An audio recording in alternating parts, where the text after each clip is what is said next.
Elle balayait la chapelle après un mariage, quand le milliardaire a vu la médaille de sa mère à son cou et il est resté figé.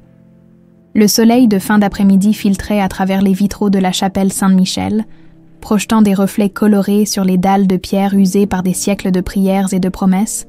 Isabelle Navarro ramassait délicatement les pétales de rose qui jonchaient l'allée centrale, vestige du mariage somptueux qui venait de s'achever. Ses gestes étaient mécaniques, presque méditatifs. 20 ans de cette routine l'avaient rendue experte dans l'art de faire disparaître les traces du bonheur des autres. À 22 ans, Isabelle possédait cette beauté discrète, qui ne criait pas son nom mais laissait une impression durable. Ses cheveux châtains captaient la lumière dorée des chandeliers, et ses yeux verts semblaient porter en eux tous les mystères du monde. Pourtant, malgré cette grâce naturelle, elle évoluait dans l'ombre, invisible aux yeux de ceux qui fréquentaient ces lieux sacrés pour célébrer leur fortune et leur statut social. « Ma petite Isabelle, tu rêves encore. » La voix douce de sœur Marguerite la tira de ses pensées. La religieuse de 70 ans s'approchait, ses pas feutrés résonnant à peine sur les pierres froides. « Pardonnez-moi, ma sœur, je pensais à... » Isabelle s'interrompit, incapable de mettre des mots sur cette mélancolie qui l'envahissait toujours après les cérémonies. Cette sensation étrange d'être spectatrice d'une vie qui ne lui appartiendrait jamais. Sœur Marguerite posa une main affectueuse sur l'épaule de la jeune femme. Depuis 20 ans, elle avait été bien plus qu'une tutrice pour Isabelle. Elle était la seule famille qu'elle ait jamais connue. Tu sais, ma chérie, parfois je me demande si tu ne cherches pas quelque chose dans ces mariages, quelque chose que tu as perdu il y a longtemps. Instinctivement, Isabelle porta la main à sa gorge, effleurant la fine chaîne dorée qui ne la quittait jamais. Au bout pendait une médaille de la Vierge Marie, finement ciselée, qui brillait d'un éclat particulier sous la lumière tamisée de la chapelle. C'était son seul lien avec un passé qu'elle ne parvenait pas à se rappeler. « Cette médaille », murmura sœur Marguerite, et pour un bref instant, Isabelle crut déceler une ombre de tristesse dans ses yeux. « Elle te va si bien ». Isabelle avait grandi avec cette médaille autour du cou, sans jamais questionner son origine. Sœur Marguerite lui avait simplement dit qu'elle la portait déjà quand elle était arrivée à l'orphelinat. Âgée de 2 ans à peine, couverte de bleu et sans aucun souvenir de sa vie antérieure, les médecins avaient parlé de traumatisme, d'amnésie post-traumatique. Avec le temps, Isabelle avait accepté cette absence de passé comme une fatalité. Le bruit de la lourde porte de la chapelle qui se rouvrait les fit sursauter toutes les deux. Un homme élégant apparut dans l'embrasure, scrutant l'intérieur avec une certaine urgence. Grand, la quarantaine. Il dégageait cette assurance naturelle que seuls possèdent ceux qui ont l'habitude de commander. Son costume sur mesure et sa montre de luxe trahissaient immédiatement son appartenance à l'élite lyonnaise. « Excusez-moi », dit-il en s'avançant vers elle, sa voix grave résonnant dans la nef. « Je suis Sébastien Delacroix. J'ai assisté au mariage cet après-midi et je crois avoir oublié mon portefeuille quelque part. » Sœur Marguerite s'empressa de répondre avec déférence. « Bien sûr, monsieur Delacroix. Nous allons vous aider à le chercher. » Isabelle connaissait ce nom. Tout Lyon connaissait les Delacroix. Leur empire hôtelier s'étendait dans toute l'Europe. Et Sébastien était régulièrement en une des magazines économiques. Pourtant, de près, il paraissait moins imposant, presque, vulnérable. Ses yeux bleus acier balaya la chapelle avec une intensité qui la troublait. Elle se baissa pour regarder sous les bancs, pendant que sœur Marguerite vérifiait près de l'autel. C'est alors que Sébastien la vit vraiment pour la première fois. Son regard se posa sur elle, puis descendit vers sa gorge où brillait la médaille dorée. Soudain, il se figea complètement, comme s'il venait de voir un fantôme. Cette médaille, sa voix n'était plus qu'un souffle. « Où l'avez-vous trouvée » Isabelle se redressa, surprise par l'intensité de sa question. « Elle appartenait à ma mère ?» Le mensonge lui échappa naturellement. Elle ne savait pas pourquoi elle ne disait pas la vérité. Peut-être par pudeur, ou par cette crainte instinctive de révéler sa condition d'orpheline à un homme de ce milieu. Sébastien s'approcha d'elle, le visage livide. « Votre mère, comment s'appelait-elle » Je ne m'en souviens pas vraiment. Elle est morte quand j'étais très petite. Cette fois, ce n'était pas tout à fait un mensonge. Après tout, la femme qui l'avait mise au monde était effectivement morte. Quelque part, d'une manière ou d'une autre, sœur Marguerite observait la scène avec une inquiétude grandissante. Elle connaissait l'histoire d'Isabelle mieux que quiconque, et l'intérêt soudain de cet homme pour la médaille la mettait mal à l'aise. « Cette médaille est très ancienne », continua Sébastien d'une voix tendue. « Elle a l'air précieuse. Votre famille était-elle de Lyon ?» « Monsieur Delacroix » intervint doucement sœur Marguerite, sentant qu'il fallait détourner la conversation. « Votre portefeuille, nous l'avons trouvé. » Elle tenait effectivement un portefeuille en cuir noir qu'elle avait discrètement récupéré près du bénitier. Sébastien le prit machinalement, mais ses yeux ne quittèrent pas Isabelle. Il y avait quelque chose dans son regard, un mélange d'espoir et de douleur qui la troublait profondément. « Mademoiselle Navarro, Isabelle Navarro, Mademoiselle Navarro, accepteriez-vous de venir travailler pour moi ?» La question tomba comme un coup près dans le silence de la chapelle. Isabelle et sœur Marguerite échangèrent un regard stupéfait. « Je cherche une gouvernante pour ma propriété », continua Sébastien, semblant retrouver un peu de sa contenance. « Quelqu'un de confiance, qui sache s'occuper d'une grande maison, vous semblez avoir les qualités requises. »« Monsieur, je ne suis qu'une simple, » commença Isabelle. « Je vous offre un salaire généreux, » l'interrompit-il. « Plus que généreux même. » Isabelle sentit son cœur s'emballer. L'orphelinat avait cruellement besoin d'argent pour les réparations. Le toit fuyait et l'hiver approchait. Mais quelque chose dans l'attitude de cet homme la mettait en garde. Cette offre d'emploi n'était pas innocente. « Puis-je réfléchir ?» demanda-t-elle finalement. « Bien sûr !» Sébastien sortit une carte de visite de son portefeuille. « Voici mes coordonnées. J'espère avoir de vos nouvelles rapidement. » Il se dirigea vers la sortie, puis se retourna une dernière fois. « Cette médaille, elle ressemble beaucoup à celle que portait ma mère. » Sur ces mots troublants, il disparut dans la nuit naissante, laissant derrière lui un parfum de bergamote et de mystère. Sœur Marguerite et Isabelle restèrent silencieuses un long moment.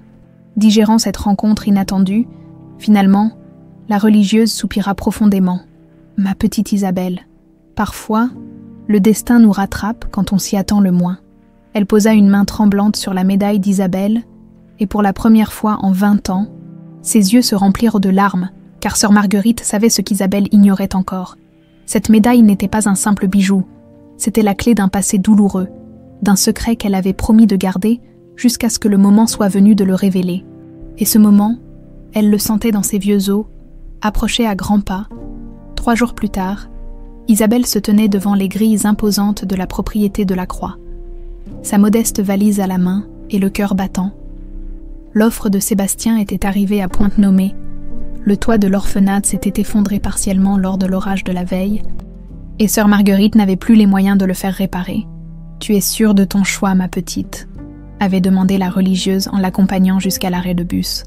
Son visage trahissait une inquiétude qu'Isabelle n'arrivait pas à comprendre. « C'est temporaire, ma sœur. Juste le temps de gagner assez pour les réparations. » Maintenant, face à cette demeure qui semblait sortir d'un conte de fées, Isabelle se demandait si elle n'avait pas fait une erreur. Le château, car c'était bien un château, se dressait majestueusement au bout d'une allée bordée de tilleuls centenaires. Ses tours rondes et ses fenêtres à meneaux témoignaient d'un passé glorieux, tandis que les jardins à la française s'étendaient à perte de vue.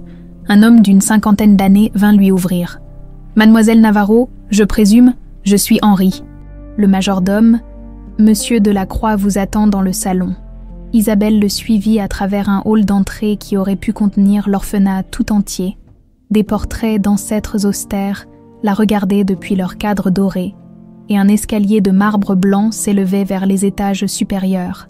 Chaque détail respirait le luxe et l'ancienneté, des tapisseries d'Aubusson aux lustres en cristal de baccarat. « Isabelle, vous êtes venue. » Sébastien apparut dans l'embrasure du salon, vêtu d'un pull en cachemire beige qui adoucissait ses traits. Il semblait à la fois soulagé et nerveux, ce qui surprit la jeune femme. Un homme de son envergure n'avait pas l'habitude d'être nerveux. « Monsieur Delacroix, je vous remercie pour cette opportunité. Appelez-moi Sébastien, je vous prie, venez. Laissez-moi vous faire visiter. » Ils traversèrent des salons somptueux, une bibliothèque au rayonnage infini, une salle à manger pouvant accueillir 20 convives. Isabelle écoutait poliment les explications de Sébastien, mais son attention était ailleurs. Quelque chose dans cette maison lui semblait familier, sans qu'elle puisse mettre le doigt dessus. « Et voici le jardin d'hiver », annonça Sébastien, en ouvrant des portes-fenêtres. Isabelle pénétra dans une véranda magnifique, où des plantes exotiques s'épanouissaient sous une verrière art nouveau. Soudain, Une image fulgurante traversa son esprit. Elle-même, enfant, courant entre ces mêmes plantes, riant aux éclats, une femme aux cheveux blonds l'appelait. « Claire, ma chérie, reviens ici. » « Ça va. » La voix de Sébastien la ramena brutalement au présent. « Vous êtes toute pâle. Oui, excusez-moi, c'est juste que cette pièce est magnifique. » Sébastien l'observa attentivement. « Ma mère adorait cet endroit. Elle y passait des heures avec... » Il s'interrompit brusquement, comme s'il en avait trop dit. « Sébastien, tu es là ?» Une voix masculine résonna depuis le salon. Un homme plus jeune apparut, grand et mince, avec des cheveux châtains et des yeux verts pétillants d'intelligence. Il portait un jean et une chemise blanche ouverte au col, et malgré sa décontraction apparente, quelque chose dans son port de tête trahissait la même noblesse naturelle que son frère. « Damien », Sébastien sembla content de cette interruption, « je te présente Isabelle Navarro, notre nouvelle gouvernante. Isabelle, voici mon frère cadet. Damien », le jeune homme s'avança avec un sourire chaleureux, qui fit battre le cœur d'Isabelle plus vite qu'elle ne l'aurait voulu. « Enchantée, Isabelle, bienvenue dans notre foyer. » Il lui tendit la main, et quand leurs doigts se touchèrent, une étrange sensation électrique parcourut la jeune femme. Damienne sembla la ressentir aussi, car son sourire se figea un instant, remplacé par une expression d'étonnement. « Damien est médecin », expliqua Sébastien, inconscient de la tension qui venait de naître. « Il dirige une clinique pour les démunis dans le centre de Lyon. » « Sébastien exagère, » protesta Damien sans quitter Isabelle des yeux. « C'est juste un dispensaire associatif, rien de très glorieux. »« Au contraire, » répondit Isabelle, retrouvant sa voix. « C'est admirable de consacrer sa vie aux autres. » Un nouveau sourire éclaira le visage de Damien. « Vous travaillez bien avec les enfants ? » « Par hasard, nous manquons cruellement de bénévoles. »« Damien, » intervint Sébastien d'un ton sec. Isabelle vient d'arriver, laisse-lui le temps de s'installer. Quelque chose dans l'attitude de Sébastien intrigua Isabelle. On aurait dit qu'il voulait maintenir une distance entre elle et son frère. Mais pourquoi ? Bien sûr, acquiesça Damien. Pardonnez mon enthousiasme. C'est juste que c'est rare de rencontrer quelqu'un qui comprend l'importance de l'altruisme. Sébastien, où es-tu ? Une voix féminine, impérieuse et légèrement agacée, résonna dans la maison. Presque aussitôt, une femme d'une trentaine d'années fit irruption dans le jardin d'hiver. Grande, blonde, d'une beauté glaciale. Elle portait un tailleur Chanel qui devait coûter plus que le salaire annuel d'Isabelle. « Catalina », soupira Sébastien. « Je te présente Isabelle, notre nouvelle gouvernante. Catalina Moreau toisa Isabelle de la tête aux pieds, avec un mépris à peine dissimulé. La gouvernante, elle paraît bien jeune pour ce poste, non ? L'âge n'a rien à voir avec la compétence, répliqua Damien d'un ton froid. Catalina lui lança un regard noir avant de se tourner vers Sébastien. « Mon chéri, nous devons parler, en privé. » Il y avait quelque chose dans l'attitude de cette femme qui mettait Isabelle mal à l'aise. Au-delà de l'arrogance habituelle des gens fortunés, elle percevait une hostilité presque viscérale, comme si sa simple présence représentait une menace. « Bien sûr, » accepta Sébastien. « Isabelle, Henri va vous montrer vos appartements, vous prendrez vos fonctions demain matin. » Tandis qu'Henri l'escortait vers l'aile des domestiques, Isabelle entendit Catalina s'exclamer « Tu engages n'importe qui maintenant. Cette fille n'a même pas de référence convenable. Mes décisions ne te regardent pas, » répondit sèchement Sébastien. « Tout ce qui concerne cette famille me regarde. Je vais bientôt être ta femme. » Isabelle pressa le pas, gênée d'entendre cette dispute. Mais une partie d'elle était troublée par la véhémence de Catalina. Pourquoi sa présence déclenchait-elle une telle réaction ? Sa chambre était simple mais confortable. Située au 3e étage avec vue sur les jardins, tandis qu'elle défaisait sa valise, Isabelle ne pouvait s'empêcher de repenser à cet étrange après-midi, les flashbacks dans le jardin d'hiver, l'attitude protectrice de Sébastien, l'hostilité de Catalina, et surtout, Damien, il y avait quelque chose chez cet homme qui réveillait en elle des sentiments qu'elle croyait endormis, sa gentillesse naturelle, son engagement envers les plus démunis, cette façon qu'il avait eue de la regarder comme si elle était la personne la plus importante au monde. Un coup discret à sa porte interrompit ses pensées. Damien apparut, portant un plateau avec une théière et des biscuits. « J'ai pensé que vous pourriez avoir faim après ce voyage. »« C'est très attentionné, merci. » Il posa le plateau sur la petite table près de la fenêtre et sembla hésiter avant de continuer. « Écoutez, Isabelle, ne vous laissez pas impressionner par Catalina. Elle peut être difficile, parfois. Votre frère va l'épouser. Dans 3 mois, oui. » Damien soupira. « Un mariage arrangé, en quelque sorte. Nos familles entretiennent des relations d'affaires depuis longtemps. Et vous, que pensez-vous de ce mariage ?» Damien la regarda droit dans les yeux. « Je pense que mon frère mérite mieux que quelqu'un qui ne l'aime pas vraiment. » Cette confidence créa une intimité soudaine entre eux. Isabelle sentit ses joues s'empourprer sous l'intensité de son regard. « Demain, si vous le souhaitez, je pourrais vous faire visiter Lyon, » proposa-t-il. « Après votre travail, bien sûr. J'aimerais beaucoup. » Après son départ, Isabelle s'installa près de la fenêtre avec sa tasse de thé. Les jardins s'étendaient sous la lune naissante. Paisibles et mystérieux, quelque part dans cette beauté se cachaient des secrets qu'elle ne soupçonnait pas encore. Et au cœur de ces secrets, une médaille dorée qui allait bientôt révéler des vérités bouleversantes. Le premier matin d'Isabelle au château de la Croix commença par une exploration minutieuse de sa nouvelle demeure. Henri lui avait confié un trousseau de clés impressionnant et une liste détaillée de ses responsabilités. Superviser le ménage, coordonner le personnel, s'occuper de l'intendance, des tâches qu'elle n'avait jamais accomplies à cette échelle, mais qu'elle était déterminée à maîtriser. « La bibliothèque demande un entretien particulier », expliquait Henri en la guidant à travers les couloirs lambrissés. « Monsieur Sébastien y tient énormément.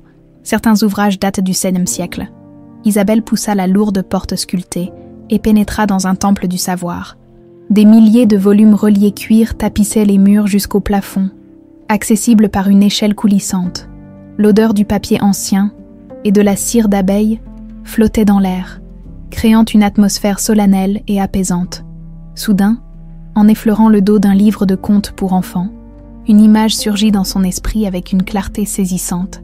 Elle-même, petite, assise sur un tapis persan devant cette même cheminée, écoutant une femme blonde lui lire des histoires de princesses. La voix était douce, mélodieuse, empreinte d'un amour infini. « Claire, ma petite étoile, quelle histoire veux-tu entendre ce soir ?» Isabelle chancela, s'appuyant contre l'échelle. Henri se précipita vers elle. « Mademoiselle, vous vous sentez mal ?»« Non, non, juste un petit vertige, ça va passer. » Mais ça ne passait pas. Ces visions, ces fragments de souvenirs qui n'étaient même pas censés exister, la troublaient profondément. Comment pouvait-elle avoir des flashbacks d'une maison qu'elle découvrait pour la première fois, l'après-midi, tandis qu'elle organisait le linge dans l'office? Catalina fit irruption sans prévenir. La jeune femme blonde portait une robe de créateur et ses cheveux étaient parfaitement coiffés, mais son visage trahissait une agitation inhabituelle. Alors, Isabelle, comment trouvez-vous votre nouveau travail? Le mot était prononcé avec un mépris à peine voilé.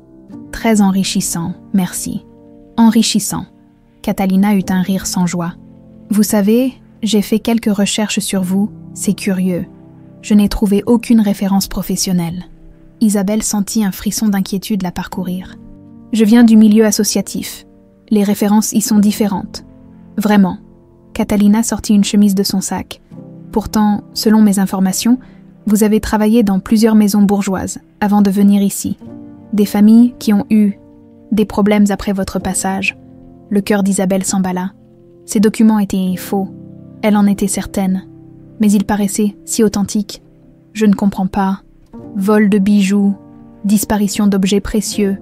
Catalina feuilletait les papiers avec un plaisir évident. Un schéma récurrent, vous ne trouvez pas? Ces accusations sont mensongères. Peut-être, mais Sébastien serait-il du même avis? Catalina referma la chemise avec un sourire cruel. Réfléchissez bien à votre position ici, Isabelle. Certaines personnes ne sont pas les bienvenues dans cette famille. Après son départ, Isabelle resta prostrée dans l'office, tremblante de colère et d'incompréhension. Pourquoi cette femme s'acharnait-elle contre elle? Et surtout, comment avait-elle fabriqué des faux si convaincants? Le soir venu, fidèle à sa promesse, Damien l'emmena découvrir Lyon. Ils flânèrent dans les traboules du vieux Lyon, s'arrêtèrent dans un petit bistrot de la Croix-Rousse, loin de l'atmosphère oppressante du château. Isabelle retrouvait progressivement sa sérénité. « Vous semblez préoccupée ?» observa Damien en lui servant un verre de Côte-du-Rhône. « Catalina vous a-t-elle encore importuné? Comment savez-vous? Elle fait ça avec toutes les nouvelles employées, Une forme de marquage de territoire, je suppose. Isabelle hésita avant de lui confier ses doutes. « Damian, est-ce que vous trouvez normal que votre frère m'ait engagé si rapidement ?» Sans référence, sans vraiment me connaître. Le jeune homme sembla peser ses mots. « Sébastien a ses raisons, j'en suis sûre. Il n'agit jamais à la légère. » « Quelles raisons ? Je l'ignore. Mais depuis votre arrivée, il semble différent, plus tendu, mais en même temps plein d'espoir, comme s'il attendait quelque chose d'important. » Ils marchèrent en silence le long des quais du Rhône. Profitant de la douceur de cette soirée de fin d'été, Damian s'arrêta soudain et se tourna vers elle. « Isabelle, puis-je vous poser une question indiscrète ? » « Bien sûr. Cette médaille que vous portez, elle a l'air très ancienne. C'est un héritage de famille. » Instinctivement, Isabelle porta la main à sa gorge. En quelque sorte, elle appartenait à ma mère, votre mère. Vous vous souvenez d'elle ? Très peu, elle est morte quand j'étais petite. Isabelle détourna le regard, gênée par ce mensonge qu'elle continuait à entretenir. C'est terrible de perdre ses parents si jeunes. Moi-même, j'ai perdu ma mère quand j'avais 8 ans. Comment est-elle morte ? Le visage de Damien s'assombrit. Un enlèvement qui a mal tourné.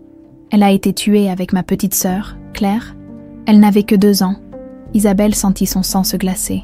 Claire, ce nom résonnait en elle comme un écho lointain, familier et douloureux à la fois. Je suis désolée. Sébastien ne s'en est jamais remis. Il était censé les protéger et il n'a pas pu. C'est pour ça qu'il est devenu si méfiant, si protecteur. Ils rentrèrent au château dans un silence pensif. Isabelle avait l'impression que chaque révélation sur cette famille l'enfonçait un peu plus dans un mystère qu'elle ne comprenait pas. Et ce prénom, Claire, continuait de résonner dans sa tête comme une mélodie oubliée. En regagnant sa chambre, elle croisa Sébastien dans le couloir. Il semblait sortir de son bureau, une liasse de documents à la main. « Isabelle, comment s'est passée votre première journée ? » « Très bien, merci. » Il l'observa attentivement, comme s'il cherchait quelque chose dans son expression. « Damian vous a-t-il parlé de notre famille ? Un peu... Il m'a raconté pour votre mère et votre sœur. Je suis désolée. » L'expression de Sébastien se durcit. Ma sœur, Claire, était spéciale. Elle avait ses yeux verts si expressifs et une façon particulière de porter la tête quand elle réfléchissait. Il s'interrompit brusquement, fixant Isabelle avec une intensité troublante. « Pardonnez-moi, je ne devrais pas vous ennuyer avec ça. Vous ne m'ennuyez pas. Perdre sa famille, c'est... Vous avez dit que votre mère était morte quand vous étiez petite. De quoi ? » La question l'a pris au dépourvu. « Un accident de voiture. Quel âge aviez-vous ? » « 2 ans. 2 ans, répéta Sébastien, et quelque chose dans sa voix fit frissonner Isabelle. L'âge qu'avait Claire quand... Il secoua la tête comme pour chasser une pensée importune. « Bonne nuit, Isabelle. » Une fois seule dans sa chambre, Isabelle s'installa devant la coiffeuse et observa son reflet dans le miroir. Ses yeux verts lui renvoyaient une image familière, mais en même temps étrange. Comme si elle regardait une inconnue, elle sortit la médaille de sous sa chemise et l'examina attentivement. Au dos, elle remarqua pour la première fois une gravure presque effacée. Pour Claire, ma petite étoile, H.D. H.D. Ses initiales firent battre son cœur plus fort, et ce surnom, ma petite étoile, elle l'avait entendu dans ses flashbacks. Soudain, un parfum familier flotta dans l'air. Bergamote et bois de santal, le même que portait Sébastien, le même qui revenait dans ses visions fragmentées. Ses mains se mirent à trembler. Qui était-elle vraiment ? Et pourquoi avait-elle l'impression que cette maison gardait les clés de son passé perdu ? Dans le couloir, une ombre s'éloignait silencieusement de sa porte. Sœur Marguerite venait de raccrocher son téléphone portable. Le visage ravagé par l'inquiétude, l'appel qu'elle redoutait depuis 20 ans venait d'arriver. Il était temps de révéler la vérité, avant qu'il ne soit trop tard. Les jours suivants s'écoulèrent dans une routine trompeuse. Isabelle s'acquittait consciencieusement de ses tâches. Mais son esprit était ailleurs. Hanté par les fragments de souvenirs qui continuaient d'affluer, chaque coin du château semblait receler un secret. Chaque objet éveillait en elle des échos du passé. Ce matin-là, en aérant le bureau de Sébastien, elle fut saisie par l'intensité du parfum qui imprégnait la pièce. Cette fragrance de bergamote et de bois de santal lui était de plus en plus familière, déclenchant des sensations qu'elle n'arrivait pas à expliquer. Elle ferma les yeux et se laissa envahir par cette odeur troublante. Soudain, une vision d'une clarté saisissante s'imposa à elle. Des bras protecteurs qui la soulevaient, cette même fragrance l'enveloppant comme un cocon rassurant, une voix masculine murmurant « Tout va bien, ma petite Claire. Papa est là. Isabelle, vous allez bien. » La voix de Sébastien la fit sursauter. Il se tenait sur le seuil, l'observant avec cette intensité particulière qui ne la quittait plus depuis son arrivée. « Excusez-moi, j'organisais vos documents. Ce n'était pas nécessaire. Mon bureau est strictement privé. » Il y avait une tension dans sa voix qu'Isabelle n'avait jamais entendue auparavant. Elle remarqua qu'il tenait une chemise marquée « confidentielle » et que ses mains tremblaient légèrement. « Bien sûr, pardonnez-moi, je ne recommencerai plus. » Sébastien s'approcha d'elle et cette proximité fit battre le cœur d'Isabelle plus fort. « Isabelle, depuis combien de temps portez-vous cette médaille ? Depuis toujours, je crois. Vous ne vous souvenez pas du moment où on vous l'a donnée ? Non, j'ai des problèmes de mémoire concernant ma petite enfance. » L'expression de Sébastien changea radicalement. Une lueur d'espoir, mêlée de douleur, traversa ses yeux bleus. Des problèmes de mémoire ? À quel point ? Je ne me souviens de rien avant mes 3 ou 4 ans. Les médecins ont parlé d'amnésie post-traumatique. Sébastien recula d'un pas, comme si cette révélation l'avait frappé physiquement. Il ouvrit la bouche pour dire quelque chose, puis se ravisa. « Vous devriez retourner à vos occupations. » Mais en sortant du bureau, Isabelle entendit distinctement Sébastien décrocher son téléphone et composer un numéro. « C'est moi. J'ai besoin que tu viennes immédiatement. »« Oui, maintenant, c'est au sujet de Claire. » Ce prénom encore. Isabelle s'arrêta net dans le couloir, le cœur battant. Pourquoi ce nom revenait-il sans cesse ? Et pourquoi Sébastien semblait-il si bouleversé ? L'après-midi, elle croisa Damian dans les jardins. Il soignait une rosace abîmée par les dernières intempéries, ses mains expertes de médecin maniant les sécateurs avec délicatesse. « Vous jardinez aussi ?» demanda-t-elle en s'approchant. « Ma mère adorait ces roses. Depuis sa disparition, je m'en occupe à sa place. » Il leva les yeux vers elle, et Isabelle fut frappée par la mélancolie qui s'en dégageait. Elle disait que prendre soin d'un jardin, c'est cultiver l'espoir. « Parlez-moi d'elle. » Damien posa ses outils et s'assit sur un banc de pierre. Hélène était lumineuse, c'est le mot qui me vient toujours à l'esprit. Elle transformait tout ce qu'elle touchait. Cette maison était vivante quand elle était là. Comment a-t-elle rencontré votre père ? Un mariage arrangé qui s'est transformé en grand amour. Papa était fou d'elle, et elle de lui, quand Claire est née. Son sourire se fit tendre. Maman était aux anges. Elle disait qu'elle tenait enfin sa petite étoile. Encore ce surnom. Isabelle sentit sa gorge se serrer. Claire lui ressemblait, comme 2 gouttes d'eau, les mêmes yeux verts, la même façon de pencher la tête quand elle réfléchissait, le même sourire espiègle. Damien la regarda intensément. D'ailleurs, maintenant que j'y pense, vous avez quelque chose de... Damien. La voix stridente de Catalina interrompit sa phrase. Elle approchait d'eux d'un pas décidé, visiblement furieuse. Que fais-tu ici avec... Elle.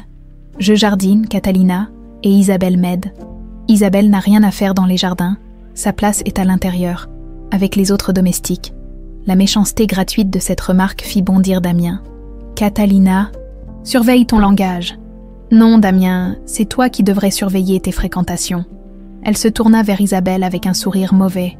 D'ailleurs, j'ai eu une conversation très intéressante avec Sébastien au sujet de tes références professionnelles. Isabelle sentit le sang se retirer de son visage. Qu'est-ce que vous lui avez dit ? La vérité ? Que tu es une menteuse et une voleuse ? C'est faux, ces documents sont des faux. Prouve-le. Damien se leva, furieux. Catalina, tu dépasses les bornes. Au contraire, je protège cette famille. Cette fille n'est pas celle qu'elle prétend être. Il y avait quelque chose dans la façon dont Catalina prononçait ces mots.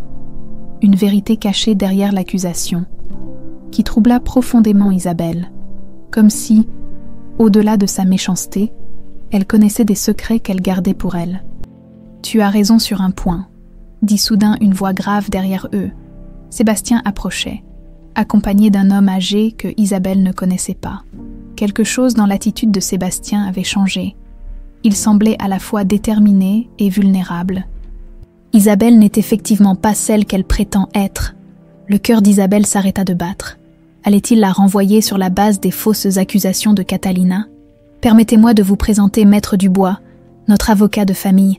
Il va vous expliquer certaines choses. » L'avocat, un homme distingué d'une 60aine d'années, s'avança avec un sourire bienveillant. « Mademoiselle, accepteriez-vous de nous accompagner à l'intérieur? Nous avons des questions importantes à vous poser. » « Quel genre de questions? » « Des questions sur votre passé, sur votre véritable identité. » Catalina pâlit brusquement. « Sébastien, qu'est-ce que tu fais? Ce que j'aurais dû faire depuis le début, découvrir la vérité. » Dans le salon principal, Maître Dubois sortit un dossier de sa mallette. Isabelle était assise en face de lui, Sébastien et Damien de chaque côté, tandis que Catalina restait debout près de la fenêtre, visiblement agitée. Mademoiselle Navarro, ou plutôt Mademoiselle Delacroix, Isabelle sentit le monde basculer autour d'elle. Pardon, il y a 20 ans, Claire Delacroix a disparu lors d'un enlèvement qui a coûté la vie à sa mère. On n'a jamais retrouvé son corps, mais nous avons toujours espéré qu'elle soit encore vivante. Je ne comprends pas. Sébastien se pencha vers elle, les yeux brillants d'émotion. Cette médaille, Isabelle, elle appartenait à ma mère. Elle ne la quittait jamais, sauf pour la passer au cou de Claire le jour de sa naissance. C'est impossible. Les initiales au dos, H.D., Hélène Delacroix, et ce surnom qu'elle lui donnait toujours. Ma petite étoile. Isabelle porta machinalement la main à sa gorge. Tout se mettait en place. Les flashbacks, les lieux familiers, ce parfum qui réveillait des souvenirs enfouis. Nous aimerions faire un test ADN, continua Maître Dubois, pour en avoir le cœur net. Non, l'exclamation de Catalina fit sursauter tout le monde. C'est ridicule. Cette fille n'est qu'une opportuniste qui profite de votre chagrin. Mais Sébastien ne l'écoutait plus. Il regardait Isabelle avec un mélange d'espoir et de terreur, comme s'il n'osait pas croire à cette possibilité. « Isabelle, ma petite sœur, est-ce que tu pourrais être revenue ?»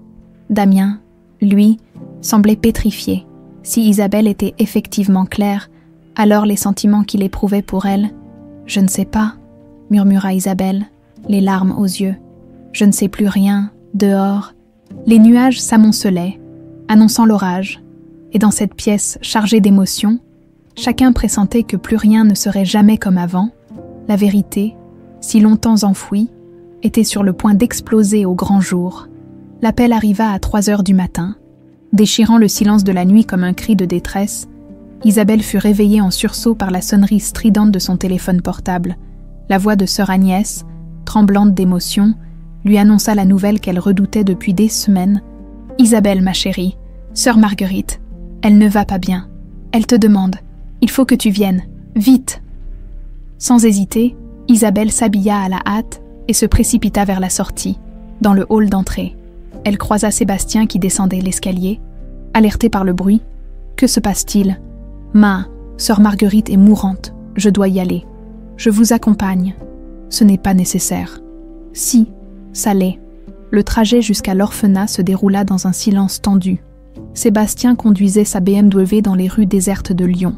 Jetant de temps à autre des regards inquiets vers Isabelle qui fixait la route, les mains crispées sur ses genoux. « Cette religieuse, elle compte beaucoup pour vous. C'est la seule famille que j'ai jamais connue. » « Peut-être pas la seule, » murmura Sébastien. Mais Isabelle ne l'entendit pas.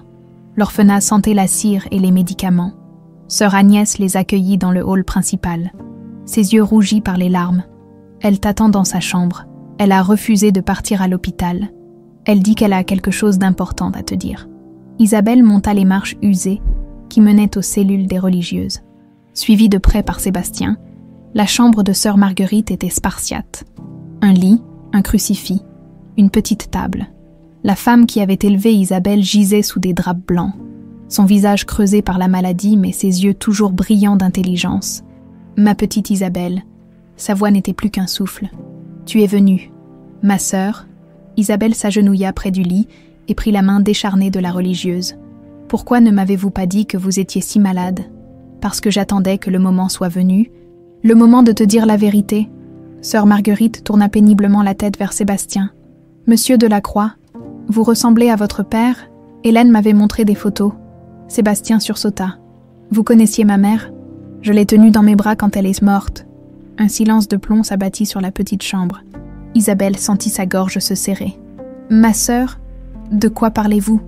Il y a 20 ans, ta mère m'a amenée ici, dans cette chambre même. Tu étais dans ses bras, couverte de sang, inconsciente.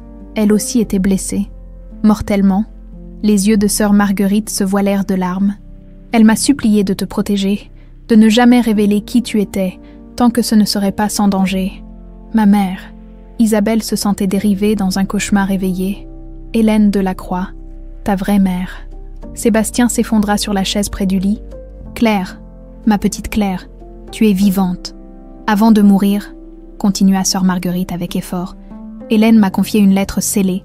Elle m'a fait promettre de ne te la donner que le jour de tes 23 ans, ou si un homme aux yeux de ton père venait te chercher. » D'une main tremblante, elle désigna un tiroir de la table de nuit. « Sors-la, ma chérie. Il est temps que tu saches. » Isabelle ouvrit le tiroir avec des gestes mécaniques.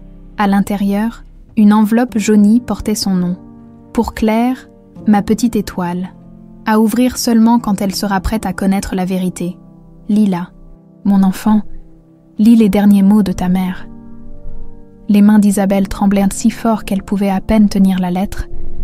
L'écriture élégante d'Hélène dansait devant ses yeux embués de larmes.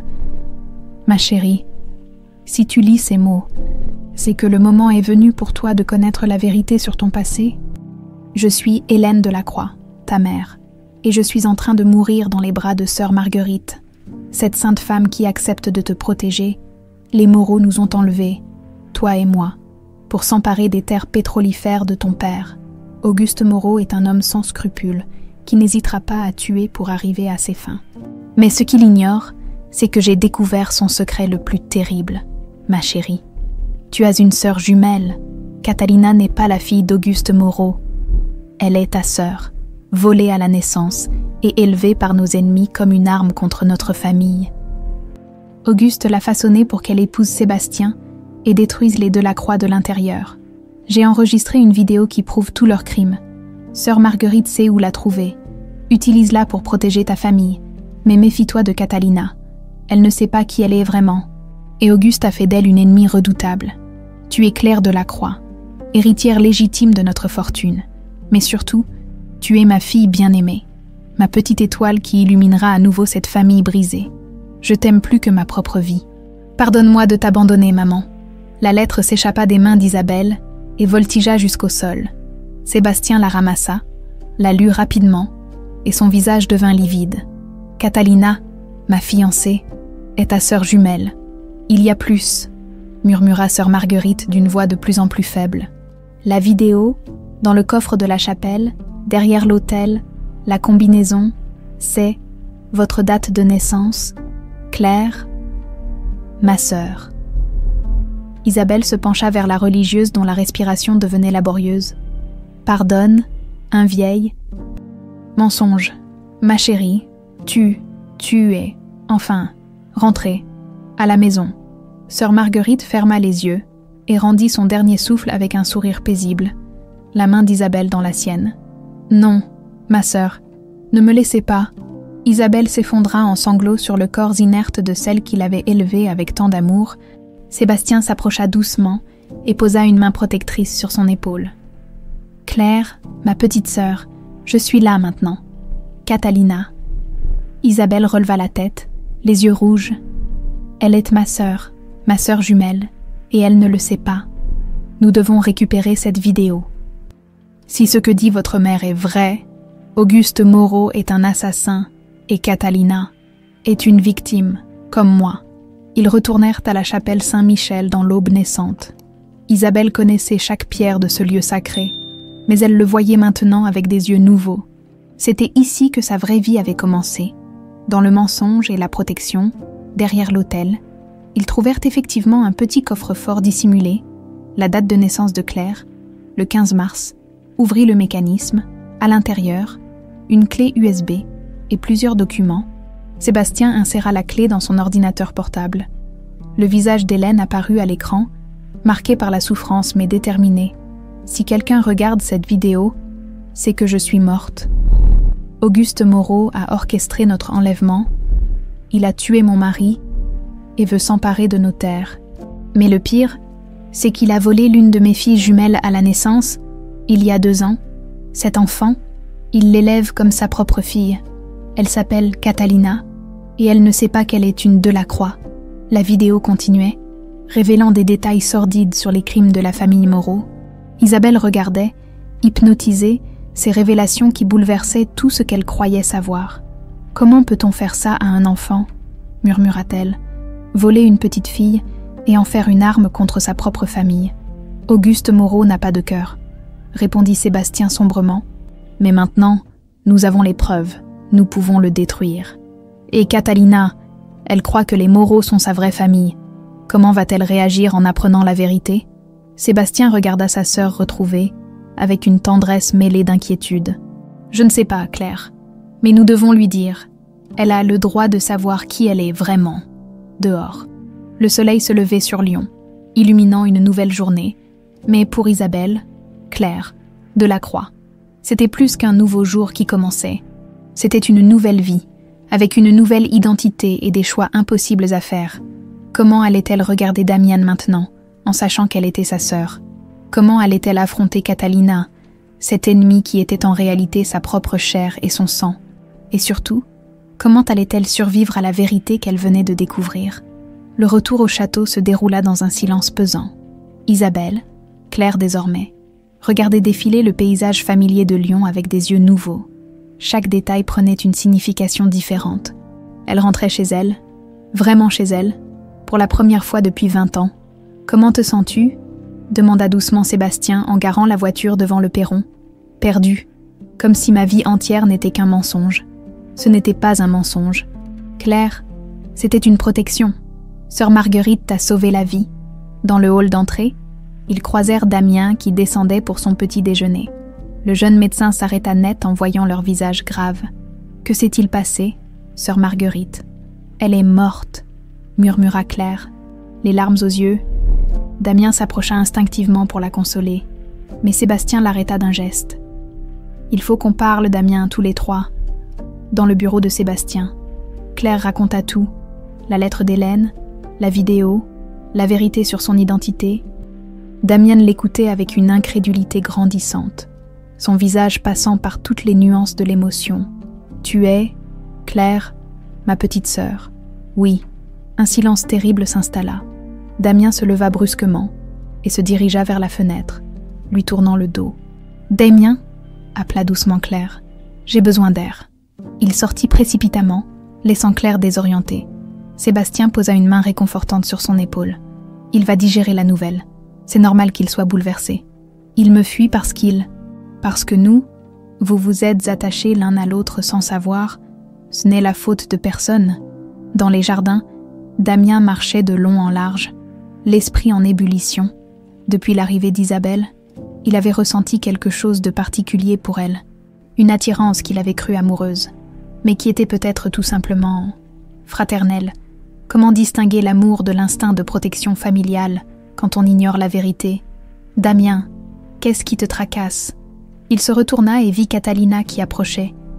Élégante dans sa robe de lin blanc, sa fiancée, qui était en réalité la sœur jumelle de Claire, Catalina, il l'observa avec une attention nouvelle, cherchant des ressemblances avec Claire qu'il n'avait jamais remarquées. Les mêmes yeux verts, la même façon de pencher la tête, la même grâce naturelle dans les gestes. « Tu me regardes bizarrement, il s'est passé quelque chose. » En effet, quelque chose d'énorme. Pendant ce temps, au château, Claire explorait sa chambre d'enfance, celle qui avait été transformée en chambre d'amis après sa disparition. Chaque objet lui revenait en mémoire avec une clarté saisissante. La commode où elle cachait ses trésors, la fenêtre par laquelle elle regardait les étoiles, le grand lit à baldaquin où sa mère lui lisait des histoires. Elle ouvrit le placard et découvrit, tout au fond, une boîte poussiéreuse, à l'intérieur, des jouets d'enfants, des dessins maladroits signés Claire et une photo qui lui coupa le souffle.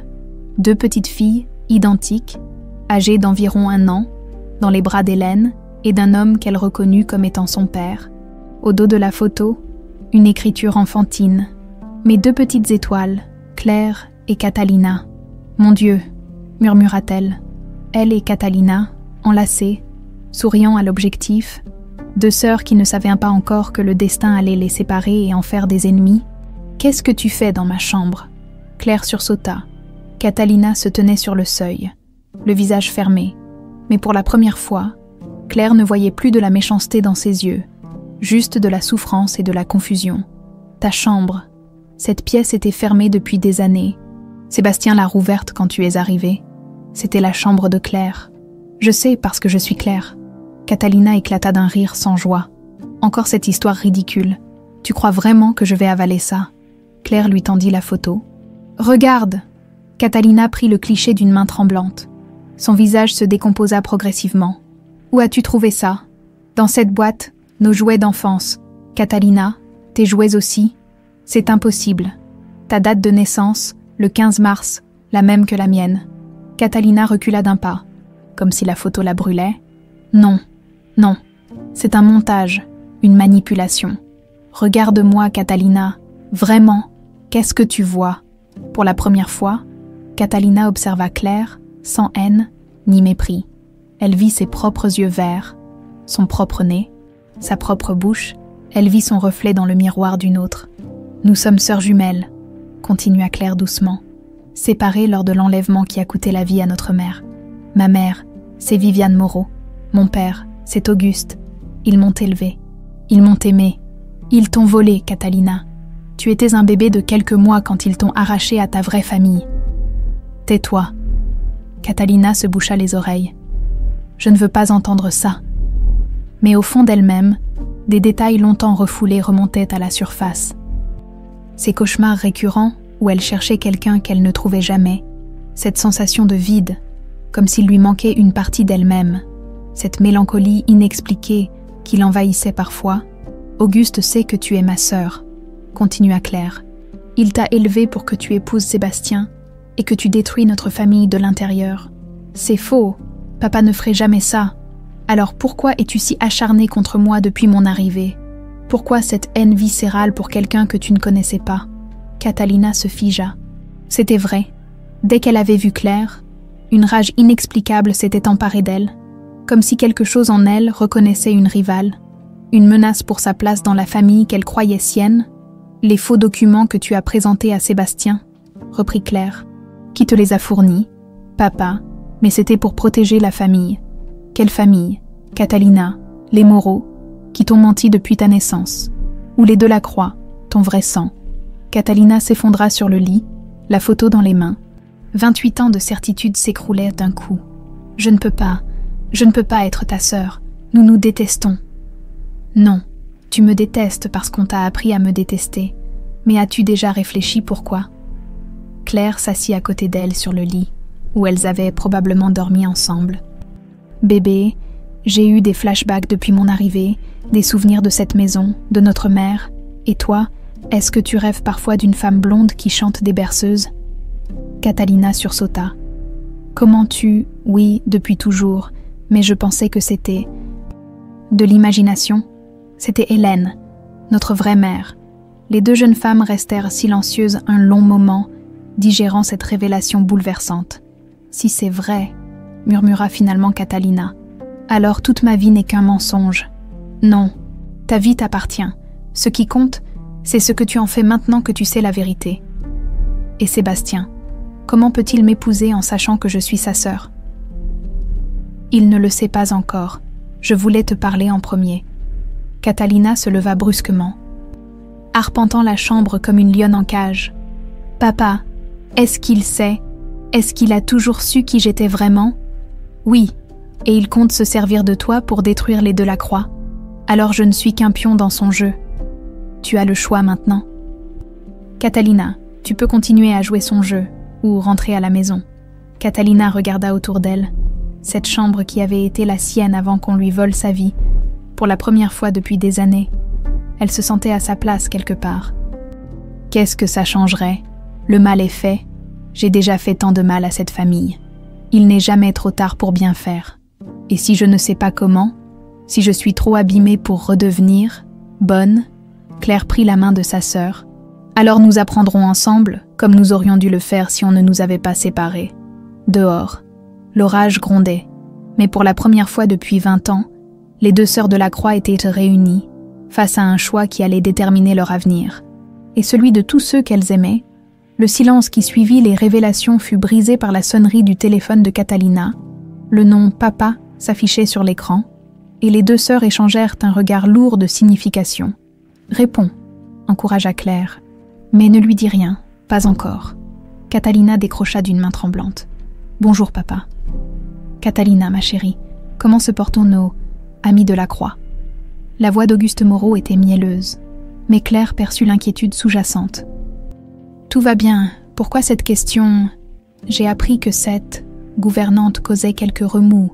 Peut-être serait-il temps de s'en débarrasser définitivement. » Les mots glacèrent le sang de Catalina.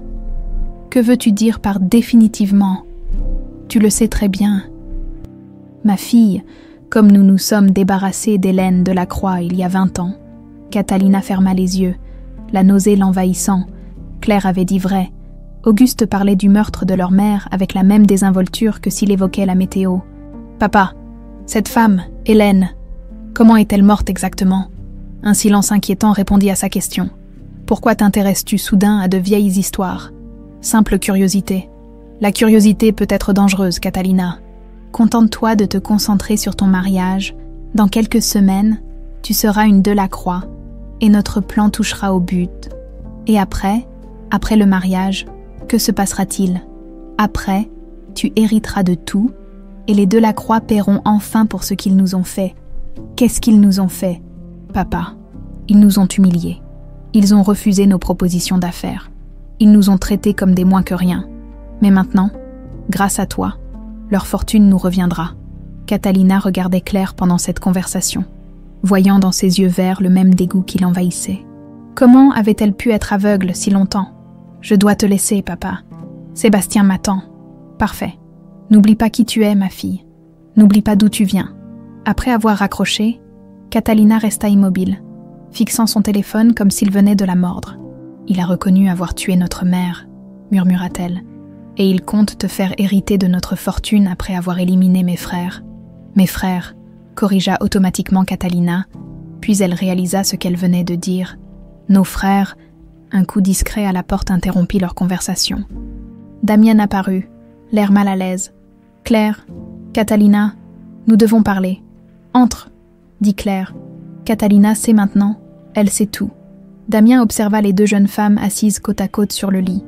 La ressemblance était frappante maintenant qu'il savait la vérité. « Comment vous sentez-vous » demanda-t-il à Catalina, comme si ma vie entière s'effondrait. « Je comprends, moi aussi.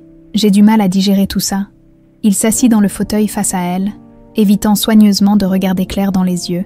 « Damien, » dit doucement Claire, « je sais que c'est difficile, ce qui s'est passé entre nous. » « Il ne s'est rien passé, » l'interrompit-il brusquement. « Rien d'important. » Le mensonge était si évident que même Catalina le perçut. Elle regarda alternativement son frère et sa sœur. Comprenant soudain la complexité de la situation, « Tu es tombé amoureux d'elle, » dit-elle à Damien, « de ta propre sœur. Je ne savais pas, mais tu le sais maintenant. Et ça change quoi ? L'amour ne se commande pas. »« Catalina, tais-toi, » supplia Claire. « Tu ne comprends pas. Au contraire, je comprends parfaitement. » Catalina se leva et se dirigea vers la fenêtre. « Toute ma vie, j'ai été manipulée, mes sentiments, mes choix, mes relations, tout était faux. Même mon mariage avec Sébastien n'est qu'une mascarade orchestrée par Auguste. »« Tu peux encore tout arrêter, » dit Damien. « Annuler le mariage, dire la vérité à Sébastien. Et après, qu'est-ce que je deviens ? Je n'ai nulle part où aller. Les Moreau m'ont menti, mais ils m'ont élevée. Et vous êtes ma famille de sang, mais vous ne me connaissez pas vraiment. » Claire se leva et s'approcha de sa sœur. « Nous pouvons apprendre à nous connaître. Il n'est jamais trop tard. » « Tu crois ça ?» Catalina se tourna vers elle, les yeux brillants de larmes. « Tu crois qu'on peut effacer 28 ans de manipulation ? Tu crois que je peux devenir quelqu'un de bien ? J'en suis certaine. Alors tu es plus optimiste que moi. » Sébastien apparut dans l'embrasure de la porte. Alerté par les voix, il s'arrêta net en voyant Catalina en pleurs dans les bras de Claire. « Que se passe-t-il ici ?»« Elle sait, » dit simplement Claire. « Catalina sait qu'elle est ma sœur. » Le visage de Sébastien passa par plusieurs expressions. Surprise, soulagement, puis inquiétude. « Comment prends-tu la nouvelle ?» demanda-t-il à Catalina. « Mal, très mal. » Elle se dégagea des bras de Claire, Comment veux-tu que je la prenne? Toute ma vie n'est qu'un mensonge. Ce n'est pas vrai, tes sentiments, tes émotions, tes expériences, tout ça t'appartient, personne ne peut te voler ça. Mes sentiments. Catalina eut un rire amer. Tu veux parler de ma haine pour Claire? De mon acharnement à lui nuire? C'était programmé. Sébastien, Auguste m'a dressé comme un chien pour détruire ta famille. Notre famille, corrigea doucement Sébastien. Tu es une de la Croix, Catalina. Tu as toujours été des nôtres. Alors pourquoi je ne ressens rien? Pourquoi je n'ai pas cette sensation de retrouvailles que vous semblez tous éprouver? Claire s'approcha à nouveau. Parce que tu as peur. Peur d'espérer, peur d'être déçue, peur de nous aimer et de nous perdre à nouveau. Et si j'étais juste, mauvaise, si 28 ans avec les Moreau m'avaient rendu incapable d'amour véritable? Impossible, intervint Damien. J'ai vu ton regard quand tu regardais les enfants dans la rue. J'ai vu ta tristesse quand tu pensais que personne ne t'observait. La bonté est en toi, Catalina. Elle est juste enfouie. Le téléphone de Catalina sonna à nouveau. Cette fois, c'était un message de Auguste. J'arrive demain pour finaliser les préparatifs du mariage. Assure-toi que tout soit en ordre. Catalina montra le message aux autres. Il arrive demain. Qu'est-ce qu'on fait? On lui dit la vérité, déclara Sébastien. On confronte Auguste avec les preuves qu'a laissées votre mère. Il niera tout, et il me tuera pour me punir de l'avoir trahi. Pas si nous te protégeons, dit Claire. Nous sommes une famille maintenant. Les familles se protègent mutuellement. Tu dis ça, mais est-ce que tu me pardonnes vraiment? Tout le mal que je t'ai fait depuis ton arrivée? Claire prit les mains de sa sœur dans les siennes. Tu es ma sœur jumelle. Tu faisais partie de moi avant même notre naissance. Comment pourrais-je ne pas te pardonner? Et le mariage? Si j'annule maintenant, Auguste comprendra que je sais tout. Alors ne l'annule pas, dit Sébastien. Utilise la cérémonie pour révéler la vérité publiquement. Devant tous les invités, devant la presse, Auguste ne pourra pas nier l'évidence. C'est dangereux, protesta Damien. Auguste est capable de tout. Justement, c'est pour ça qu'il faut l'arrêter maintenant, avant qu'il ne fasse d'autres victimes. Catalina réfléchit un long moment, pesant ses options. Puis elle releva la tête, et pour la première fois depuis des années, ses yeux brillaient de détermination plutôt que de calcul. « D'accord, nous ferons ça lors du mariage.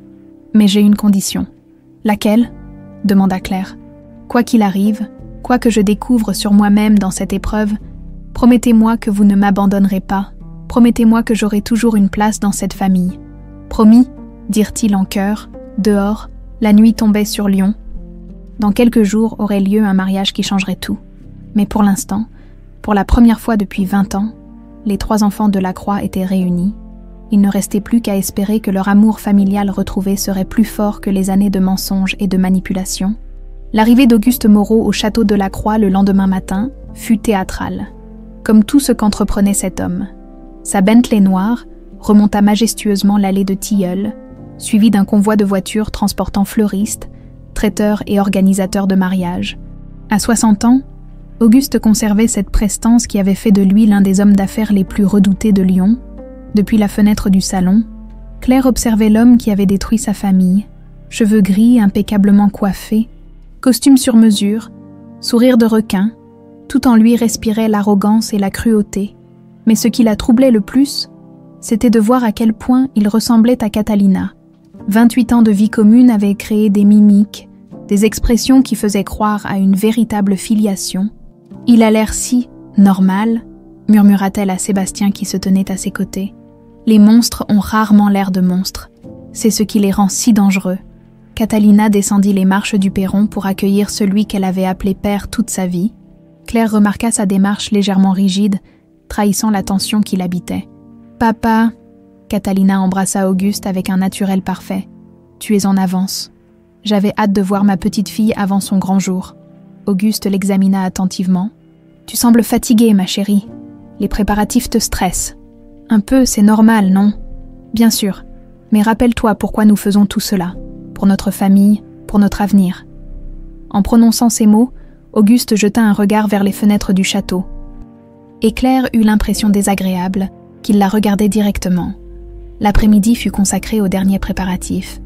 La chapelle Saint-Michel se transformait progressivement en décor de contes de fées, avec des milliers de roses blanches et des drapés de soie.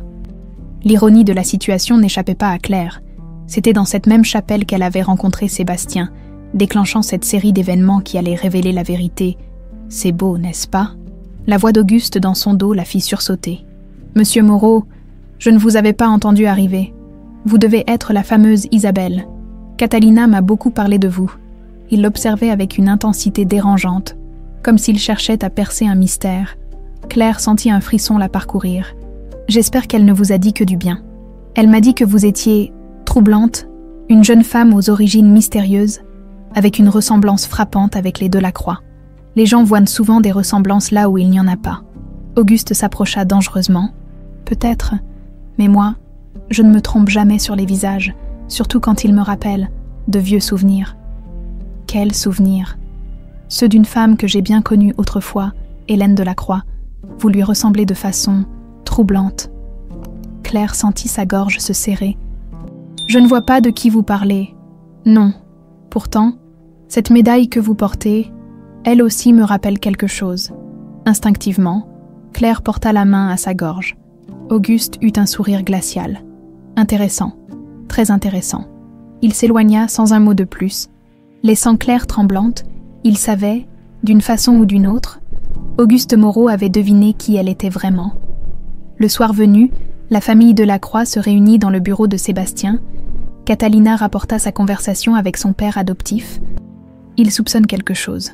Il n'arrête pas de me poser des questions sur mes sentiments, sur ma loyauté envers la famille Moreau. »« Et que lui réponds-tu » demanda Damien. « Ce qu'il veut entendre, que je suis sa fille dévouée, que je ferai tout pour notre réussite. »« C'est dangereux, » intervint Claire. « Il vient de m'aborder à la chapelle.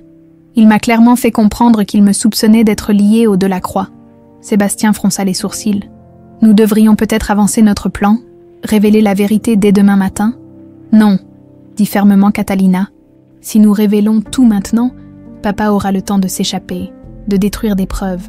Il faut le prendre au dépourvu, devant témoins. » « Catalina a raison, » approuva Claire. « Mais nous devons nous préparer au pire. Auguste ne se laissera pas faire sans réagir. » Un silence pesant s'installa. Chacun mesurait les risques de l'entreprise qu'il s'apprêtait à mener. « Il y a autre chose, » reprit Catalina d'une voix hésitante. « Quelque chose que je ne vous ai pas dit ?» Tous les regards se tournèrent vers elle. « Quand j'étais petite, papa me racontait parfois des histoires sur ma vraie famille. Il disait qu'il m'avait abandonnée, qu'il ne voulait en pas de moi, mais parfois, dans ces histoires, il glissait des détails qui ressemblent étrangement à ce que nous vivons maintenant. »« Quel genre de détails ?» demanda Sébastien. « Il parlait d'une méchante femme blonde qui chantait de fausses berceuses, d'un château où vivaient des gens méchants qui volaient dans les petites filles. Je pensais que c'était des contes de fées, mais maintenant, il utilisait votre propre histoire pour vous retourner contre nous, » comprit Damien. « Il prenait vos vrais souvenirs et les déformait. C'est monstrueux, » murmura Claire. « Papa était très fort pour manipuler. Il savait toujours quoi dire pour obtenir ce qu'il voulait. »« Tu parles de lui au passé, » remarqua Sébastien. Catalina baissa les yeux. « Parce que l'homme que j'aimais comme un père n'existe plus, peut-être n'a-t-il jamais existé ?» Dans la soirée, Claire décida d'aller se promener dans les jardins pour réfléchir. Demain, tout changerait. Demain, elle retrouverait officiellement sa véritable identité. Mais elle perdrait peut-être des personnes qu'elle aimait. Tu n'arrives pas à dormir non plus. Damien s'approchait dans l'allée de gravier, les mains dans les poches de son jean. J'ai trop de choses en tête. Ils marchèrent en silence jusqu'à la roseraie où leur mère aimait se promener. Dans l'obscurité, les fleurs exhalaient leur parfum entêtant. Damien, après-demain, quand tout sera fini, qu'est-ce qui va se passer pour nous ? Je ne sais pas, Claire. Je voudrais pouvoir te dire que rien ne changera, mais tout a déjà changé. Oui, ils s'assirent sur le banc où Damien l'avait trouvé le premier jour. Quand elle soignait les roses de leur mère, « Tu regrettes qu'on se soit rencontrés ?» demanda-t-elle doucement. « Non, jamais. » Il la regarda avec une tendresse douloureuse.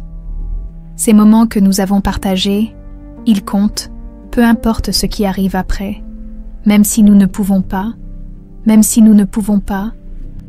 l'amour prend parfois des formes qu'on n'attend pas.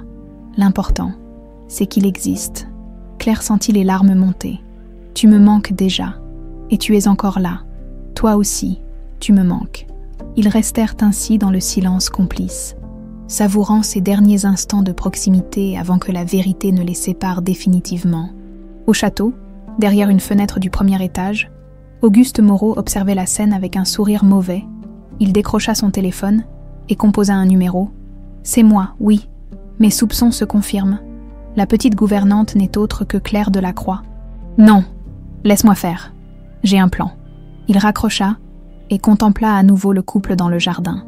Demain, pendant le mariage, il frapperait, et cette fois, il s'assurerait qu'aucun Delacroix ne survive pour témoigner contre lui.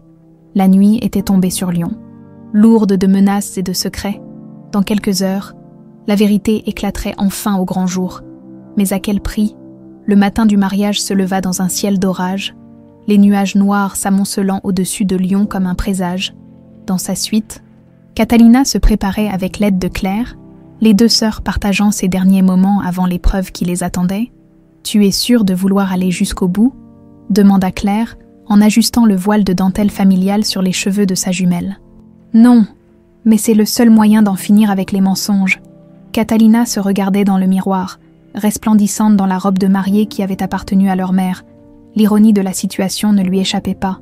Elle portait la robe d'Hélène pour révéler la vérité sur son assassinat. « Claire, si ça tourne mal aujourd'hui, si Auguste, il n'arrivera rien, nous sommes ensemble maintenant.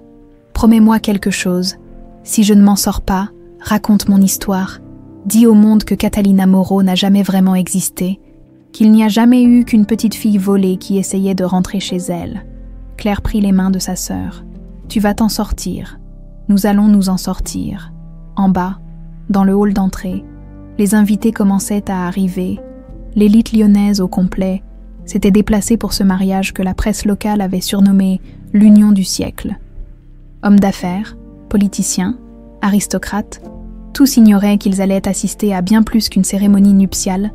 Sébastien, sanglé dans son smoking, accueillait les convives avec un sourire de façade. Dans sa poche intérieure, la clé USB contenant l'enregistrement d'Hélène semblait peser des tonnes. Damian se tenait à ses côtés, élégant mais tendu, scrutant la foule à la recherche de signes de danger. Mes chers amis, Auguste Moreau apparut en haut de l'escalier, théâtral comme à son habitude. Quel bonheur de vous voir tous réunis pour célébrer l'union de nos deux familles. Il descendit les marches avec la prestance d'un empereur, saluant chaque invité de marque. Mais Claire, qui l'observait depuis la mezzanine, remarqua quelque chose d'inhabituel. Plusieurs hommes en costume sombre, dispersés dans la foule, qui ne semblaient pas être là pour la fête. « Sébastien », murmura-t-elle en le rejoignant discrètement. Auguste a amené des gardes du corps, beaucoup. J'ai vu, il se doute de quelque chose. On devrait peut-être... Non, nous irons jusqu'au bout, comme prévu. Le cortège se dirigea vers la chapelle Saint-Michel dans une procession de voitures de luxe. La petite église débordait d'invités, tous les bancs étant occupés. Les journalistes et photographes se pressaient à l'extérieur, tenus à distance par un service d'ordre impressionnant. Claire prit place au premier rang, du côté des Delacroix, son cœur battant si fort qu'elle craignait qu'on l'entende. Derrière elle, elle sentait le regard d'Auguste comme une brûlure entre ses omoplates. La marche nuptiale retentit, et Catalina apparut dans l'embrasure de la porte au bras d'Auguste. Elle était d'une beauté à couper le souffle, mais Claire percevait la pâleur sous le maquillage, la légère tremblation de ses mains, tandis qu'elle remontait l'allée centrale. Auguste murmura à l'oreille de sa fille adoptive « Souviens-toi, ma chérie, après aujourd'hui, tout nous appartiendra. Les Delacroix paieront enfin pour leurs crimes. » « Quel crime ?»« Papa » demanda Catalina d'une voix blanche. « Ils ont osé nous humilier. Ils ont cru pouvoir nous écraser. Mais aujourd'hui, justice sera rendue. » Arrivé devant l'autel, Auguste plaça solennellement la main de Catalina dans celle de Sébastien. « Prenez soin de ma fille, » dit-il d'une voix forte qui porta dans toute la nef. « Elle est tout ce que j'ai au monde. » Le père Dubois, vieux prêtre de la paroisse qui avait baptisé les enfants Delacroix, commença la cérémonie d'une voix chevrotante. Claire remarqua qu'il jetait des regards inquiets vers l'assistance, comme s'il pressentait que quelque chose allait mal se passer. « Mes bien chers frères, » commença-t-il, « nous voici réunis en ce jour béni pour célébrer l'union de Sébastien et Catalina. » Tout se déroula normalement jusqu'au moment des vœux. Sébastien prit la parole le premier. s'exprimant d'une voix claire qui résonna sous les voûtes gothiques. « Catalina, avant de prononcer ces vœux, il y a quelque chose que tu dois savoir, quelque chose que nous devons tous savoir. » Un murmure parcourut l'assemblée. Auguste se raidit sur son banc. « Il y a 20 ans, continua Sébastien, ma famille a été détruite par un crime abominable. Ma mère et ma sœur ont été enlevées et assassinées par des hommes sans scrupules. Sébastien, qu'est-ce que tu fais ?» siffla Auguste entre ses dents. « Aujourd'hui, la vérité doit éclater. Ma sœur Claire n'est pas morte. Elle a survécu. Et elle se trouve parmi nous. » Il se tourna vers Claire qui se leva lentement. Un silence de mort s'abattit sur l'assistance. « Je vous présente Claire Delacroix. Ma sœur que nous croyions perdue à jamais. » Les murmures se transformèrent en rumeurs, puis en brouhaha. Auguste se leva brusquement, le visage déformé par la rage. « C'est ridicule. Cette fille n'est qu'une imposteur. »« Non, papa. » Catalina se tourna vers lui, et pour la première fois de sa vie, elle le regarda sans crainte. Elle dit la vérité, tout comme moi, je vais dire la vérité. Elle fit face à l'assemblée, sa voix portant malgré le tremblement qui l'agitait. « Je ne suis pas Catalina Moreau. Je suis la sœur jumelle de Claire Delacroix, volée à ma famille quand j'étais bébé et élevée par les assassins de ma mère. » L'explosion de stupeur fut immédiate. Les invités se levaient, parlaient tous en même temps. Certains tentaient de partir. Mais Auguste avait anticipé ce moment. D'un geste, il fit signe à ses hommes qui bloquèrent les sorties. « Personne ne bouge !» rugit-il en sortant un pistolet de sa veste. « Vous voulez la vérité ? Vous allez la voir. » Plusieurs femmes crièrent. Auguste pointait son arme alternativement sur Claire et Catalina. « Oui, j'ai tué Hélène Delacroix. Oui, j'ai volé cette petite peste. » Il désignait Catalina avec haine. « Et j'aurais dû tuer l'autre aussi au lieu de croire qu'elle était morte. »« Auguste, arrêtez !» intervint le père Dubois. « Vous êtes dans la maison de Dieu. Dieu !» Auguste eut un rire dément. Où était-il quand les Delacroix m'ont humilié, quand ils ont refusé mes propositions d'affaires, quand ils m'ont traité comme un moins que rien? Sébastien s'était placé devant ses sœurs. « Vous étiez un homme d'affaires malhonnête, Auguste. Nous n'avions pas le choix. » Pas le choix. Auguste était maintenant en pleine crise de démence. « J'ai passé 20 ans à préparer ma vengeance, 20 ans à faire de cette petite idiote une arme contre vous, et maintenant, elle me trahit. » Il braqua son arme directement sur Catalina. « Tu n'as jamais été ma fille. Tu n'as jamais été qu'un outil. »« Je sais, » répondit Catalina avec un calme surprenant. « Et c'est pour ça que je peux enfin me libérer de vous. »« Papa, non !» Claire s'élança devant sa sœur au moment où Auguste pressait la détente. Mais ce fut Damien qui intercepta la balle. Le jeune médecin s'effondra dans les bras de Claire, une tache rouge s'élargissant sur sa chemise blanche. « Damien, non !» Catalina, folle de rage et de douleur, se jeta sur Auguste pour lui arracher l'arme. Dans la lutte, un second coup de feu retentit. Auguste s'effondra, touché en pleine poitrine. Catalina tenait l'arme fumante, le visage ruisselant de larmes.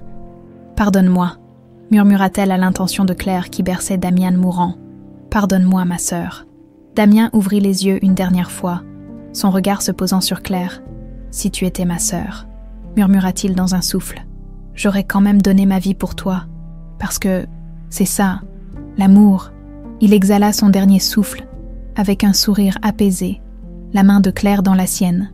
Catalina contemplait l'arme dans ses mains, puis le corps de l'homme qui l'avait élevé dans le mensonge. « C'est fini, » dit-elle d'une voix brisée. « Enfin, c'est fini. » Mais au moment où les sirènes de police résonnaient au dehors, Catalina porta l'arme à sa tempe. « Catalina, non !» cria Claire. « Pardonne-moi, ma sœur. Je ne sais pas comment vivre avec tout ce sang sur les mains. » Le troisième coup de feu résonna dans la chapelle comme un glas. 6 mois plus tard, le cimetière de Loyasse s'étendait paisiblement sur les hauteurs de Lyon, ses allées ombragées offrant un refuge silencieux loin de l'agitation de la ville. Claire remontait lentement le chemin de gravier, un bouquet de roses blanches à la main, ses pas résonnant dans le calme du matin. Les funérailles avaient eu lieu dans l'intimité, loin des flashs des photographes et de la curiosité morbide des médias. L'affaire Moreau Delacroix avait défrayé la chronique pendant des semaines, alimentant les journaux à sensation et les plateaux de télévision. Mais aujourd'hui, 6 mois après la tragédie de la chapelle, le silence était enfin revenu. Devant les 3 tombes alignées sous un chêne centenaire, Claire s'agenouilla et déposa délicatement les roses. La première pierre tombale, simple et élégante, portait l'inscription. Damien Delacroix, médecin, frère bien-aimé, il a donné sa vie par amour. À côté reposait Catalina, sous une stèle jumelle. Catalina Delacroix, sœur retrouvée, sœur perdue, que la paix soit avec toi. Car c'était le nom qu'avait choisi Claire pour sa sœur. Celui qu'elle aurait dû porter toute sa vie. Dans la mort, Catalina avait enfin retrouvé sa véritable identité. La troisième tombe, plus sobre, se contentait d'un nom et de 2 dates, Auguste Moreau. Même dans sa colère et son chagrin, Claire n'avait pas trouvé la force de haïr complètement l'homme qui avait élevé sa sœur. Il avait été un monstre, certes, mais il avait aussi donné à Catalina 28 ans de vie, même construit sur un mensonge. « Bonjour mes chéris », murmura Claire en s'asseyant dans l'herbe. « Je suis venue vous donner des nouvelles. » Cette habitude de leur parler était née spontanément. Quelques semaines après les funérailles, ici, dans le silence du cimetière, elle retrouvait une forme de paix qui lui échappait encore dans le monde des vivants. L'orphelinat a rouvert ses portes la semaine dernière. Avec l'héritage récupéré, nous avons pu faire tous les travaux nécessaires. Sœur Agnès est maintenant la directrice et elle fait un travail magnifique. Vous seriez fiers de voir ces enfants s'épanouir. Une brise légère agitait les feuilles du chêne et Claire eut l'impression d'entendre un murmure d'approbation. Sébastien va mieux aussi. Il a repris les affaires, mais il a changé. Il sourit plus souvent maintenant. Je crois que le fait de m'avoir retrouvé l'a aidé à faire la paix avec le passé. En réalité, la relation entre Claire et son frère aîné restait complexe. L'amour était là. Évident, mais teinté d'une mélancolie permanente, ils étaient une famille incomplète, marquée par les absences et les regrets. Et moi, Claire hésita, cherchant ses mots. Moi, j'apprends encore qui je suis vraiment. Claire Delacroix est un nom que je porte. Mais Isabelle Navarro fait aussi partie de moi. Ces 20 ans à l'orphelinat ne sont pas effacés. Sœur Marguerite m'a donné une enfance heureuse, et je lui en serai éternellement reconnaissante. Le soleil montait dans le ciel, réchauffant doucement l'air matinal. Claire sortit de son sac la médaille de la Vierge Marie, celle qui avait déclenché toute cette chaîne d'événements. J'ai pris une décision concernant la médaille, dit-elle en la tenant à la lumière. Je ne vais plus la porter. Elle ouvrit un petit écrin de velours qu'elle avait apporté avec elle. À l'intérieur, soigneusement disposées, se trouvaient 3 photos. Hélène souriant dans les jardins du château, Damien en blouse blanche dans sa clinique, et Catalina dans sa robe de mariée, rayonnante malgré la tragédie qui l'attendait. Elle va rejoindre ce reliquaire, avec vos images, parce que j'ai compris quelque chose ces derniers mois. Claire referma délicatement l'écrin et le plaça au pied de la tombe de Catalina. Pardonner ne veut pas dire oublier, ça veut dire choisir de porter l'amour plutôt que la haine. Et vous m'avez tous appris l'amour, chacun à votre façon. Des pas sur le gravier lui firent lever la tête. Sébastien approchait, élégant dans son costume sombre, portant lui aussi un bouquet de fleurs. « Je savais que je te trouverais ici », dit-il en s'asseyant à côté d'elle. « C'est l'anniversaire de Damien. Il aurait eu 29 ans aujourd'hui. Je sais, c'est pour ça que je suis venue. » Ils restèrent silencieux un moment, unis dans le souvenir de celui qu'ils avaient perdu. « Claire, » reprit finalement Sébastien, « il faut que nous parlions de l'avenir. L'avenir. Tu ne peux pas passer ta vie entre l'orphelinat et ce cimetière. Tu es jeune, tu as droit au bonheur. » Claire eut un sourire triste. « Le bonheur. J'ai parfois l'impression que ce mot ne me concerne plus. Détrompe-toi, Damien et Catalina ne voudraient non pas que tu renonces à vivre à cause d'eux. Je ne renonce pas. J'essaie juste de comprendre comment continuer. » Sébastien se tourna vers elle, et pour la première fois depuis longtemps, elle vit de l'espoir dans ses yeux, en construisant quelque chose de nouveau, en honorant leur mémoire par nos actes, pas par nos larmes. Que proposes-tu ? La Fondation Damien et Catalina. Nous avons les moyens de créer plusieurs orphelinats, des cliniques gratuites, des centres d'aide pour les familles en difficulté. Nous pourrions transformer notre douleur en espoir pour d'autres. L'idée fit naître un sourire sur le visage de Claire. C'était exactement ce qu'aurait voulu Damien. Soigner, aider, donner. Et Catalina, comment l'honorer ? En aidant d'autres victimes de manipulation, en créant des centres d'accompagnement pour ceux qui ont été abusés psychologiquement, en montrant qu'il est possible de se reconstruire. Claire hocha lentement la tête. « Oui, c'est une belle idée, Nous ne remplacerons jamais ce que nous avons perdu, continua Sébastien, mais nous pouvons créer quelque chose de beau à partir de cette tragédie. Ils se levèrent ensemble, et Claire posa une dernière fois la main sur la tombe de sa sœur jumelle. « Au revoir, Catalina. Merci de m'avoir montré que l'amour peut triompher de 28 ans de mensonges. » En redescendant vers la ville, Claire se retourna une dernière fois. Le cimetière semblait baigné d'une lumière dorée, paisible et protecteur. « Sébastien, est-ce que tu crois qu'il nous pardonne pour tous nos échecs, toutes nos erreurs? Je crois qu'il nous aime. Et l'amour véritable ne juge pas, Claire. Il comprend. » Dans la voiture qui les ramenait vers le château, Claire observait Lyon qui s'éveillait. Cette ville qui avait été le théâtre de tant de drames était aussi celle de leurs retrouvailles.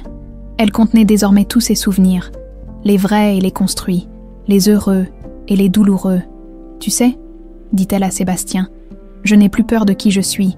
Isabelle ou Claire, orpheline ou héritière, ce ne sont que des étiquettes. Ce qui compte, c'est ce que nous faisons de notre vie. Et que veux-tu faire de la tienne ?» Claire toucha instinctivement sa gorge, là où la médaille avait reposé pendant 20 ans.